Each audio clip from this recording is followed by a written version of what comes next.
കൊള്ളാവുന്ന ഒരു രാഷ്ട്രീയ പരിസരമുള്ള നാട്ടിൽ, വർഗീയ വിരുദ്ധ രാഷ്ട്രീയത്തിൽ ഉറച്ചു നിൽക്കുന്ന നാട്ടിലുള്ളവർക്ക് പ്രശ്നം വന്നാൽ പോക്കറ്റിന്റെ കനം നോക്കാതെ ഓടിക്കൂടുന്ന ഗണത്തിലുള്ള ഒരു ചെറുപ്പക്കാരൻ ഇഞ്ചപ്പരുവത്തിൽ തല്ലിച്ചതയ്ക്കുന്ന, കണ്ടാൽ ഏതൊരാൾക്കും നെഞ്ചു പൊളിയുന്ന ദൃശ്യങ്ങൾ പുറത്തു വന്നിട്ട് ഇന്നേക്ക് 6 പകലും രാത്രിയും കഴിഞ്ഞിരിക്കുകയാണ്.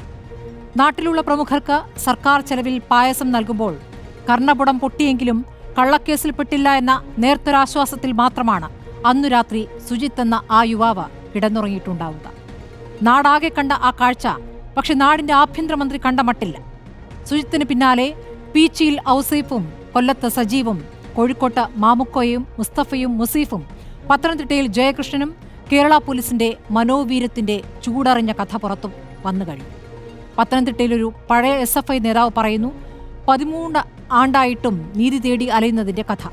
CCTVകൾ കാഴ്ചക്കാരായി മുകളിലുണ്ട് എന്ന ബോധ്യത്തിലും സ്റ്റേഷനിൽ എത്തുന്നവർക്ക് മേൽ കൈക്കരുത്ത് കാട്ടുന്നവർ കാക്കിയിട്ട് നികുതിപ്പണം വാങ്ങി വീട്ടിൽ കൊണ്ടുപോകുന്നുണ്ടെന്ന് തെളിഞ്ഞു കഴിഞ്ഞു. ചാനലുകാരെ കാണാതെ, മാധ്യമങ്ങളിൽ മുഖം വരാതെ ഇനിയും എത്രയോ പേർ ഇതിലും വലിയ കഥകൾ പറയുന്നുണ്ടാകുമെന്ന് ഊഹിക്കാവുന്നതേയുള്ളൂ. കേരളത്തിന്റെ മുഖ്യമന്ത്രി, കേരളത്തിന്റെ ആഭ്യന്തരമന്ത്രി നാട്ടിലുണ്ട്. പൊതുപരിപാടികളിൽ അദ്ദേഹം രാഷ്ട്രീയം പറയുന്നുമുണ്ട്. പക്ഷേ ജനത്തെ ഇഞ്ച ചതയ്ക്കും പോലെ ചതയ്ക്കുന്ന ജനമൈത്രി പോലീസിനെപ്പറ്റി അദ്ദേഹത്തിന് ഒന്നും പറയാനില്ല. നവകേരള യാത്രയിലെ രക്ഷാപ്രവർത്തകരെ പോലെ അഴിഞ്ഞാടിയ കാക്കിക്കൂട്ടത്തിന് കേരളത്തിന്റെ മുഖ്യമന്ത്രി രക്ഷാകവചം തീർക്കുകയാണോ? ക്രിമിനൽ പോലീസുകാർക്കെതിരെ റിപ്പോർട്ടുണ്ടായിട്ടും പട്ടും വളയും കിട്ടിയവരാണ് ഏറെ. ഭരണത്തിലെ അവസാന വർഷത്തിലെ വികസന വേഗത്തിലാണിപ്പോൾ സർക്കാർ.